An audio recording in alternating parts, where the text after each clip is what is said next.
우리나라 GDP가 98년 외환 위기 이후 처음으로 마이너스 1%. 물가가 이번 달 이후로 더 크게 오를 거라는 예측을 내놓았습니다. 코스피도 폭락해 올해 들어 가장 낮은 수준으로 떨어졌습니다. 아유, 뉴스 보기 싫어. 요즘 참 먹고 살기 팍팍하죠.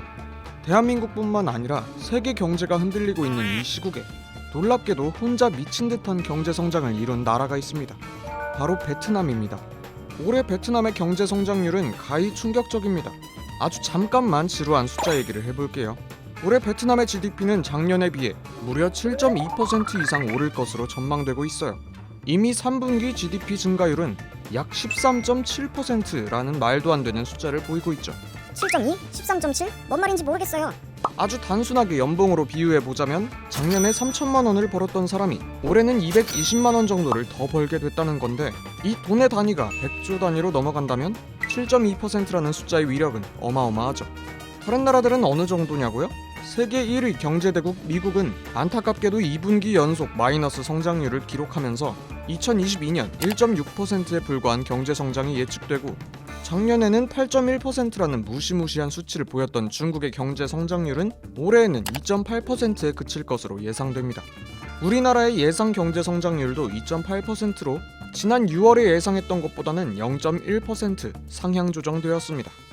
베트남이 뜨고 있다고 얼핏 듣긴 했는데 이렇게 비교해보니 굉장하긴 하네요. 베트남이 갑자기 이렇게 잘 나가게 된 이유, 생각보다 복잡하지 않습니다. 세계의 공장이라 불리며 세계 각지 수많은 기업의 생산 거점을 자처하던 중국.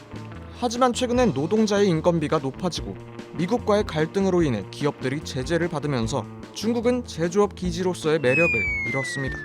여기서 반사 이익을 본 게 바로 베트남이죠.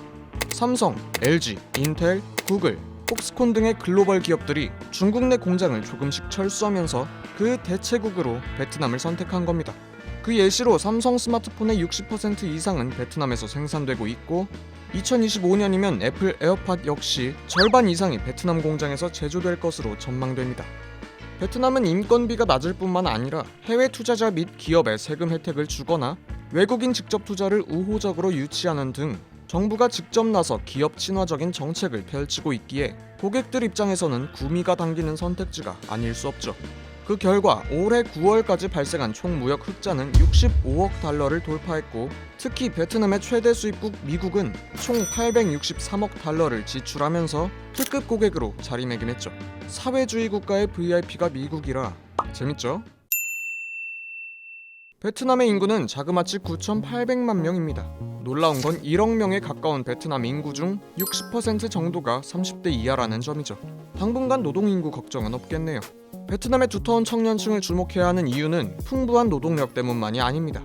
왕성한 소비력을 바탕으로 내수 시장을 활성화하는 건 기본. 트렌드에 민감한 청년들은 온라인 시장, 프리미엄 시장 등에 재빠르게 침투하면서 새로운 소비 문화를 활성화하기도 하고, 인터넷을 통해 새로운 문화를 여과 없이 받아들이면서 기업들이 신규 비즈니스를 창출하도록 촉진하기도 합니다.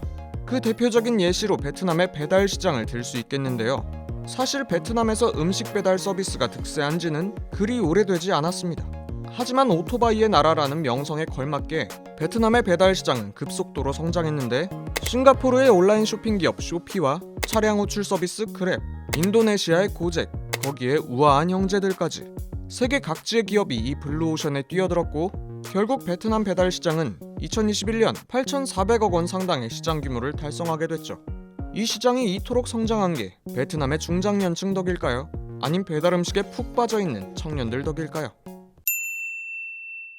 베트남은 전통적인 농업 강국입니다. 특히 커피와 쌀은 세계적인 생산량을 자랑하죠. 농업이 워낙 강세이다 보니 어업은 상대적으로 잘 알려지지 않았는데요. 사실 베트남은 세계 4위의 수산물 생산국입니다.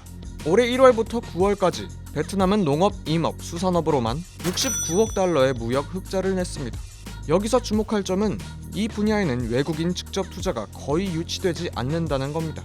다시 말해 오직 베트남의 휴먼 파워만으로 9조 8천억 원의 흑자를 냈다고 해도 과언이 아니라는 거죠. 상대적으로 농어업의 경쟁력이 약한 시대라지만 베트남의 그것은 여전히 탄탄한 기반을 자랑하고 있네요. 아니 그래서 베트남 잘 나가는 거 알겠는데 그게 우리랑 무슨 상관? 이냐고 하실 수도 있습니다만, 이는 베트남이 국제 무대에서 활발하게 경제 활동을 전개하고 있다는 것을 의미하고 한 단계 더 들어가면 이 사실은 베트남이 미국 주도의 안보 경제 체제에 편입되었다는 것을 의미하죠.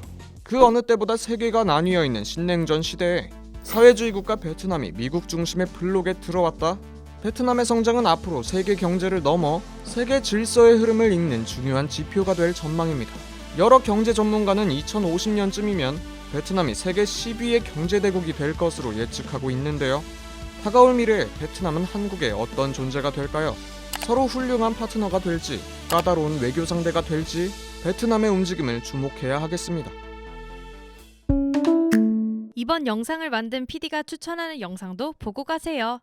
스브스 뉴스의 다른 영상을 즐기시려면 구독 버튼을 꼭 눌러주세요.